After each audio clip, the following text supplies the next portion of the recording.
Olá, meus queridos alunos, aqui é o Wesley, professor de História. Nós vamos falar sobre as invasões bárbaras e o fim do Império Romano. Essa é uma aula para a semana 6 do PET 3, do sexto ano. Preste bastante atenção. Nós vamos dar informações importantes para que você realize bem as atividades desta semana. O Império Romano, no século I depois de Cristo, ele chega aí à sua extensão máxima, ou seja, ele chega ao seu apogeu. E daí para frente é só ladeira abaixo, ok? E aí nós vamos ver que o Império entrará em crise até o fim, né, pelo menos na parte ocidental, no século V, ok? O que seriam os motivos para essa crise? Né? Quais seriam esses motivos? O Império ele precisava da arrecadação de impostos e também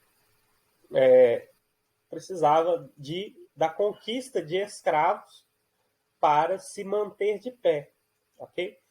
Só que o que vai acontecer?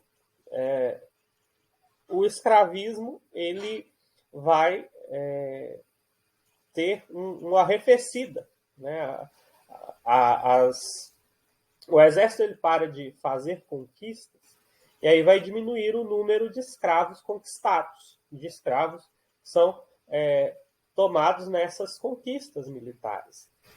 E aí o que vai acontecer? Como a escravidão é um dos pilares da economia, a economia vai começar a entrar em crise por causa dessa crise escravista. E com a economia em crise, nós temos o quê? Justamente uma crise de arrecadação de impostos. O Estado, para se manter, ele precisava aí da arrecadação de impostos, e aí nós tivemos esses problemas. Outro problema que ocorreu foi a ruralização da economia. Houve aí um enfraquecimento de atividades urbanas,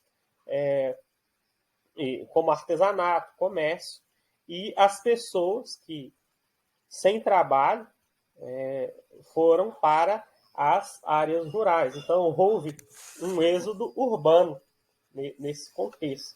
Eles foram buscar proteção e trabalho com grandes proprietários de terra. Isso diminuiu a arrecadação também de impostos. Okay? Então, houve essa ruralização da economia, as pessoas foram morar no campo. Okay? Um terceiro fator foi a falta de proteção nas fronteiras que isso acabou gerando. Por quê? Porque se o Estado ele deixa de arrecadar impostos e se há uma crise econômica, todo o aparato estatal, inclusive o exército, vai ser prejudicado. Então, Roma não terá dinheiro para pagar o soldo do seu exército. E isso vai fazer com que o exército diminua. Né? As pessoas as pessoas não trabalhavam por amor. Né? É a mesma coisa se simplesmente o Estado deixar de pagar policiais e bombeiros, né? Vamos colocar aí, são pessoas que são consideradas aí heróis, as pessoas simplesmente não vão trabalhar. Atrase 2 dias o salário de um policial ou de um bombeiro e aí todo o heroísmo vai por água abaixo, ok? As pessoas não trabalham por amor, né? E as pessoas precisam receber, né? Inclusive, agora vamos falar de professores. Professores não trabalham somente por amor, inclusive. Então, é mais ou menos isso. As pessoas diminuiu a arrecadação de impostos, precisou diminuir também o aparato aí estatal e isso fez com que o exército diminuísse, as fronteiras acabaram por ficar desprotegidas. Nesse contexto, para evitar uma crise ainda pior com as invasões bárbaras, o Império acabou fazendo aí alianças com os próprios invasores, né, com os próprios e aí parte do exército passou a ser composto por gente que faziam parte dos povos germânicos, ok? Vamos continuando aqui. E aí o que nós vamos ter? Um problema aí com as invasões bárbaras. O que vai acontecer? A crise vai começar a ocorrer, o pessoal vai começar a fazer essas alianças, porém vai começar também a existir aí, e essa é uma das causas também da queda do Império. Vários povos, se vocês conseguem reparar aí no mapa, vários povos, dentre eles lombardos, ostrogodos, burgúndios, visigodos, godos, suevos, francos, anglo-saxões, eles vão ocupar, né, os vândalos aí no norte da África, eles vão ocupar essas diversas regiões do Império Romano, e isso vai fazer com que o Império acabe entrando numa crise pior. Então, esse nome bárbaro, ele é um nome aí criado até mesmo pela cultura grega para denominar os povos estrangeiros. É um nome aí pejorativo mesmo, por causa, né, da questão. São pessoas aí consideradas incivilizadas, né? São povos considerados incivilizados por parte de Roma. Nesse contexto romano era justamente esse, era gente que não haviam sido civilizadas pelo Império Romano, não haviam sido conquistadas. Geralmente gente que vinha do norte, mas teve alguns povos aí, como os hunos, que tentaram conquistar o Império Romano aí, vindo aí do Oriente Médio. Okay? E aí, no século III, o Império sofreu vários ataques desses povos. Então, esses ataques, vocês podem observar aí, ocuparam aí boa parte da Europa e do norte da África. Okay? Também os hunos atacaram a Europa. Okay? E aí, o que nós vamos ter? Vários problemas nesse sentido. E o Império vai tentar resolver a crise de algum modo, que havia uma crise administrativa, as pessoas estavam com medo, estavam indo para o campo, saíram da cidade. A cena aí de barbárie, ela é bastante difícil, então vão ocorrer situações que colocará o Império Romano em maus lençóis. Vamos para... E aí o que vai acontecer? Houve essa tentativa de resolver a crise, ou seja, de dividir o Império Romano em duas partes. O que nós vamos ter aí? O Império foi dividido em Império Romano do Ocidente e Império Romano do Oriente. A capital do Império Romano do Ocidente passou a ser Ravenna. E, por sua vez, a capital do Império Romano do Oriente passou a ser a Constantinopla, que anteriormente era chamada aí de Bizâncio. A cidade de Bizâncio tornou-se cidade de Constantinopla, ou seja, cidade de Constantino. Aqui há um fator histórico bastante importante. Essa divisão em Império Romano do Oriente e do Ocidente, ela vai trazer esta noção de divisão ainda hoje de Ocidente com o Oriente, né? De cultura ocidental para a cultura oriental. É importante nós observarmos isso, porque isso vai fazer parte aí das ciências humanas, né? Tanto história como geografia, durante todo o seu período aí de estudo no ensino fundamental e também no ensino médio. Né? Todas as ciências humanas vão trabalhar um pouco desta noção de Oriente e Ocidente. É interessante porque, por exemplo, problemas extremamente atuais, como a crise aí do Afeganistão, envolve justamente também essa questão. Por exemplo, os talibãs, eles gritam aí, eles querem expulsar todo tipo de influência ocidental no Afeganistão. Olha só.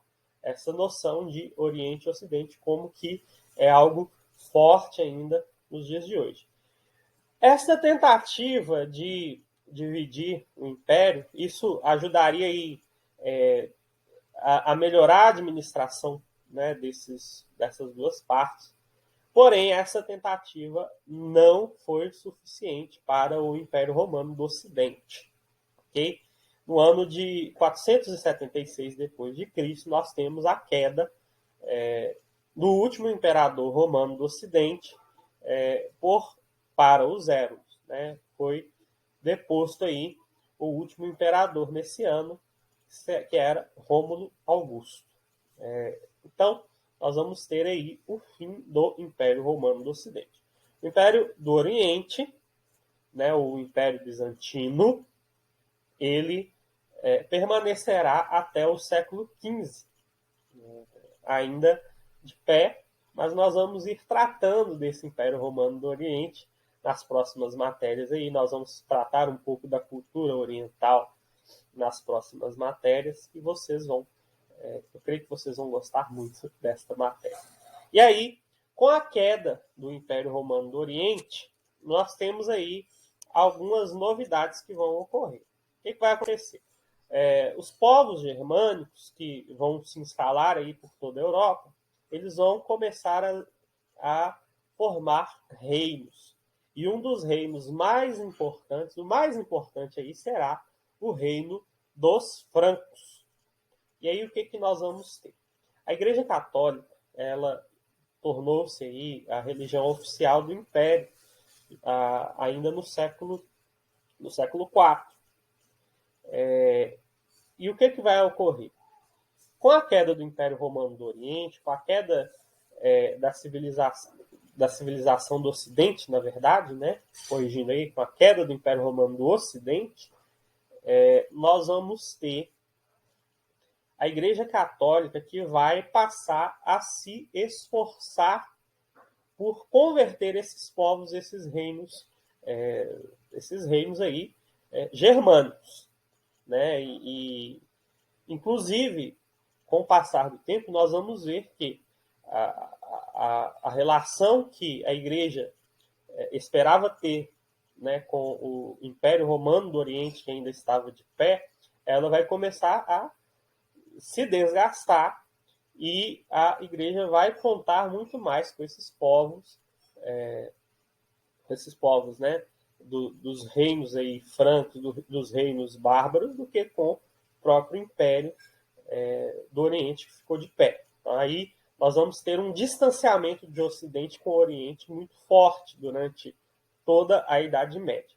Mas, a princípio, a Igreja ela vai se esforçar por converter esses povos. E aí, a imagem que eu coloquei aqui nesse slide, ela é bastante icônica por isso. O que essa imagem representa? Nós temos aí uma pessoa sendo batizada. Quem é essa pessoa? Justamente o rei Clovis. Quem era o rei Clovis? Era o rei dos francos. Então, nós temos aí o primeiro rei bárbaro, ou seja, o primeiro rei germânico que é batizado na Igreja Católica. Está aí um bispo, esse bispo é um bispo bastante importante na história da Igreja, ele é inclusive santo. Então nós temos aí São Remígio batizando Clovis, o rei dos francos. Aqui começam as alianças da Igreja Católica com esses reinos francos. Isso vai garantir aí politicamente vantagens tanto para o reino dos francos quanto para a própria Igreja Católica, que uma vez que o rei se converteu, o povo também será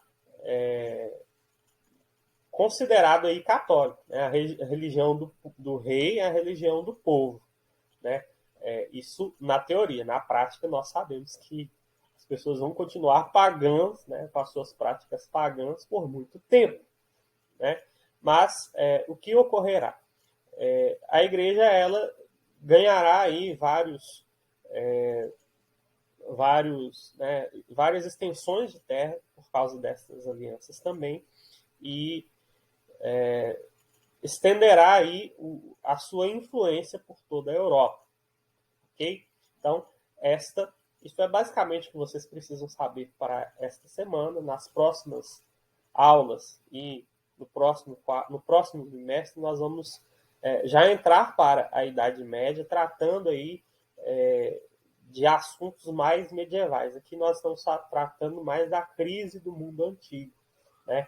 Aqui é uma ruptura, né? Quando nós falamos em queda do Império Romano, nós estamos tratando aí de uma ruptura histórica que dará origem, por sua vez, a um novo período que nós chamamos aí de Idade Média.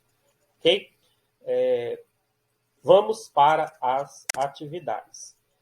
Cite 2 fatores que contribuíram para o fim do Império Romano. Ok? Eu citei vários fatores, né? Mas você vai precisar colocar só 2.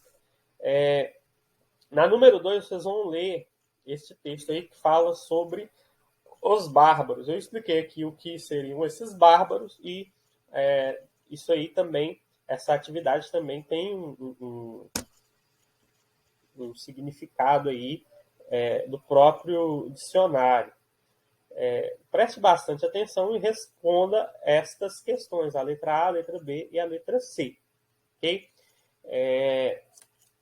Número 3. A Igreja Católica, dentro do Império Romano, torna-se a religião oficial do Estado. O que acontece com a Igreja após o fim do Império? Então, vocês vão responder aí coisas que nós já falamos aqui nesta aula. E eu tenho certeza que você prestou atenção, que você está assistindo até o fim esse vídeo. E tenho certeza que você brilhará nessa atividade. No mais, boa semana, bons estudos para vocês. Deus abençoe. Qualquer dúvida, estou à disposição.